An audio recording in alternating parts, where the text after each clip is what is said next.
Iguara de Playa, para vários anos, não tem edifício próprio, maneira de outro distrito. O último estava em Judra Building, na Dakota. Agora lo mudou mais para ex edifício de Dimas. O mudamento a começar em luna de junho, agora for de promedio de julho. A comunidade tem serviço de corpo policial na Wilhelminastraat Back.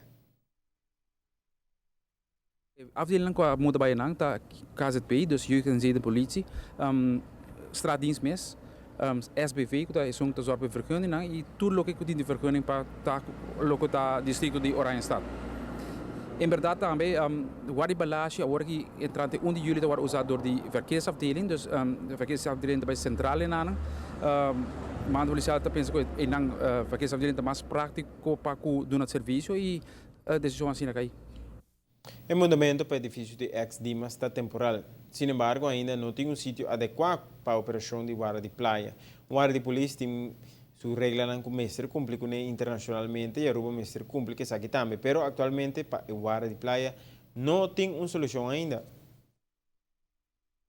Está tijdelijk, esperança grande tá para nós de corpo policial tá que nós tenhamos edifício mais grande, mais espacioso para nós guarda, dus no distrito de praia e vamos esperar que o governo me condição assim e nós tenhamos guarda mais grande com diferente cona que nós podemos ter agora. Bom, nós estamos mais grande como corpo policial é edifício toque basta rem comparado com o Utah Brelen, pero pouco a pouco se nós corpo policial mas decide crescer, nós vamos ter mais espaço.